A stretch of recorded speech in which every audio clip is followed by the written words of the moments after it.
Praise the Lord. Hello and shalom. मैं आपका एक बार फिर से स्वागत करता हूं अपने YouTube channel the power of prayer पर। सबसे पहले मैं आपका धन्यवाद करता हूं कि आप परमेश्वर का वचन सुनने के लिए आए हैं। दोस्तों, इससे पहले कि हम वीडियो स्टार्ट करें, मैं आपसे कहना चाहता हूं कि अगर आप इस चैनल पर नए आए हैं तो इसे ज़्यादा से ज़्यादा लाइक, शेयर और सब्सक्राइब करें, जिससे कि वचन काफ़ी लोगों तक पहुंच सके।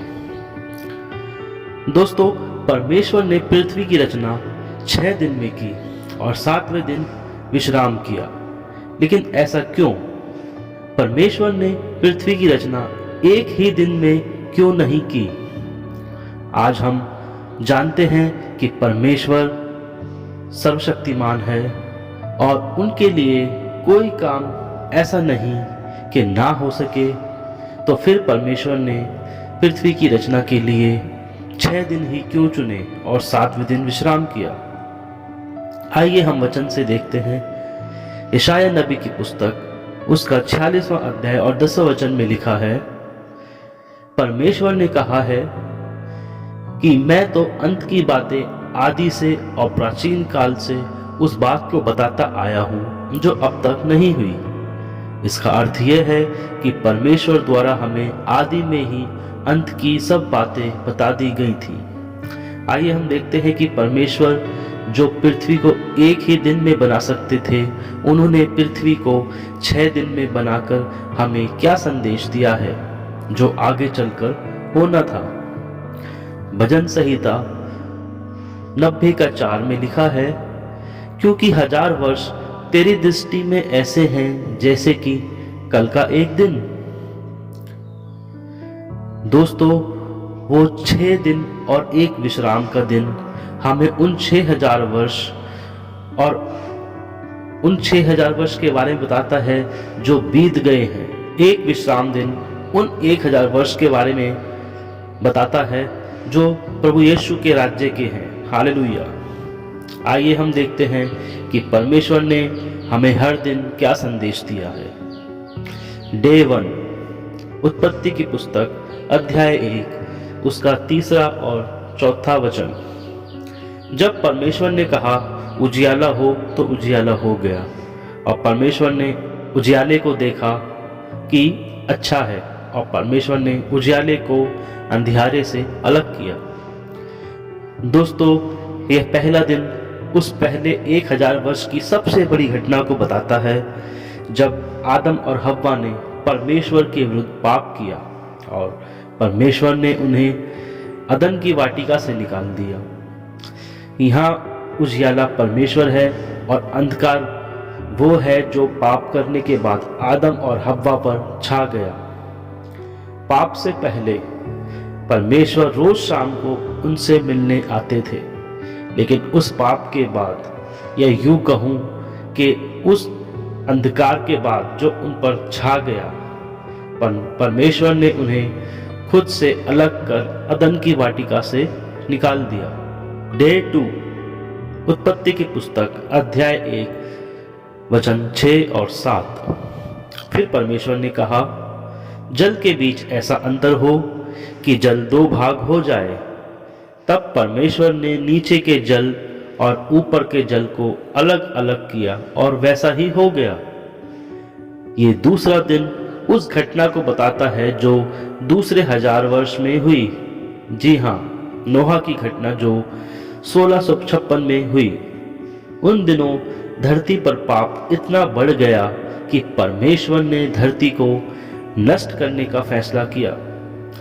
लेकिन क्या देखा कि एक नूह नाम का धर्मी व्यक्ति है जो परमेश्वर के साथ साथ चलता है। जल के बीच में ऐसा अंतर जो ऊपर का जल और नीचे का जल है, वो बताता है कि नूह जो आत्मा में ऊपर उठा हुआ था और बाकी पूरी पृथ्वी जो पाप में नीचे गिरी हुई थी, और परमेश्वर ने उनको अलग अलग कर पृथ्वी को नष्ट किया। डे 3, उत्पत्ति की पुस्तक अध्याय 1 वचन 9। फिर परमेश्वर ने कहा, आकाश के नीचे का जल एक स्थान में इकट्ठा हो जाए और सूखी। डे 4, उत्पत्ति की पुस्तक अध्याय 1 वचन 16। तब परमेश्वर ने 2 बड़ी ज्योति बनाई, उनमें से बड़ी ज्योति को दिन पर प्रभुता करने के लिए और छोटी ज्योति को रात पर प्रभुता करने के लिए बनाया, और तारागण को भी बनाया। डे 4 की ये घटना उस बड़ी घटना को बताती है जो 4000 वर्ष के अंत में होने वाली थी। जी हाँ, वो बड़ी घटना थी प्रभु यीशु और यूहन्ना बपतिस्मा देने वाले का जन्म। बड़ी ज्योति यहाँ प्रभु यीशु मसीह को कहा गया, क्योंकि प्रभु यीशु ने कहा कि जगत की ज्योति मैं हूँ, और छोटी ज्योति यूहन्ना को कहा गया, क्योंकि वह जंगल में पुकारने वाले का एक शब्द था कि प्रभु का मार्ग सीधा करो। दोस्तों, जैसा कि हम जानते हैं कि जब हम प्रभु यीशु मसीह में आते हैं तो हमारे जीवन में उजियाला हो जाता है, ज्योति हो जाती है और हम अंधकार से बाहर आ जाते हैं। ठीक वैसे ही परमेश्वर ने उस चौथे दिन जिस बड़ी ज्योति का निर्माण किया, वो दर्शाता है जब चौथे 1000 वर्ष के अंदर प्रभु यीशु मसीह इस धरती पर हमारे उद्धार के लिए आए। हालेलुया। डे 5 उत्पत्ति की पुस्तक अध्याय 1 वचन 20। फिर परमेश्वर ने कहा कि जल जीवित प्राणियों से बहुत ही भर जाए और पक्षी पृथ्वी के ऊपर आकाश के अंतर में उड़ने लगे। यह 5वां दिन उस घटना के बारे में बताता है जो 5वें 1000 वर्ष की शुरुआत में घटी। आदम और हव्वा के पाप के बाद पूरी मानव जाति और पर पाप छा गया और मृत्यु उनमें समा गई। और परमेश्वर ने आदम को कहा था कि जिस दिन तू ये फल खाएगा उस दिन मर जाएगा, और उसी दिन पूरी मानव जाति आत्मा में मर गई। 5वें 1000 वर्ष की शुरुआत में परमेश्वर ने अपना पवित्र आत्मा पृथ्वी पर भेजा कि जो लोग पाप में मर चुके हैं उन्हें प्रभु यीशु के पास लाए और वह उन्हें बहुतायात का जीवन दे, और सारी पृथ्वी जीवित प्राणियों से भर जाए, जैसा कि परमेश्वर ने कहा। डे 6 उत्पत्ति की पुस्तक अध्याय 1 वचन 28। और परमेश्वर ने उनको आशीष दी और उनसे कहा, फूलो फलो और पृथ्वी में भर जाओ और उसको अपने वश में कर लो। छठे दिन परमेश्वर ने आदम और हव्वा को आशीष दी कि फूलो और फलो और पृथ्वी पर भर जाओ और उसे अपने वश में कर लो। यह दिन उस घटना को बताता है जो हमने 5000 से 6000 वर्ष के बीच में देखी। 5000 वर्ष और 6000 वर्ष के बीच में पृथ्वी की जनसंख्या में बहुत बड़ा अंतर है। गूगल हमें बताता है कि वर्ष 1300 में, जो कि बाइबल के हिसाब से 5300 है, उसमें संसार की जनसंख्या 39 करोड़ 20 लाख है, जबकि वर्ष 2000 में, जो कि बाइबल के हिसाब से 6000 वर्ष है, उसमें संसार की जनसंख्या 614 करोड़ 30 लाख हो गई। दोनों में करीब 575 करोड़ 10 लाख का फर्क है। ये मानव जाति के इतिहास की सबसे बड़ी ग्रोथ है, जो उस छठवें दिन के आशीष को बताती है जो परमेश्वर ने आदम और हव्वा को दिया। डे 7 उत्पत्ति की पुस्तक अध्याय 2 वचन 2 और 3। और परमेश्वर ने अपना काम जिसे वह करता था 7वें दिन समाप्त किया, और उसने अपने किए हुए सारे काम से 7वें दिन विश्राम किया।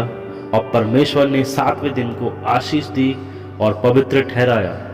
ये 7वां दिन उस होने वाली घटना को बताता है जो भविष्य में होने वाली है, जब परमेश्वर इस दुनिया को नष्ट करके शैतान को 1000 वर्ष के लिए कैद कर लेंगे, और वो 1000 वर्ष प्रभु यीशु का राज्य इस धरती पर होगा। उसमें कोई पाप ना होगा, इसलिए परमेश्वर ने उसे पवित्र ठहराया। हालेलुया। दोस्तों, मैं आशा करता हूं कि आज के इस वचन के द्वारा परमेश्वर ने आप सभी से बात करी होगी। यदि आपको वीडियो अच्छा लगा तो इसको ज़्यादा से ज़्यादा शेयर करें, ताकि ये वचन काफ़ी लोगों तक पहुंच सके। अब जरूरी है कि वो बढ़े और मैं घटूं। आप सभी को प्रभु यीशु के नाम में जय मसीह की।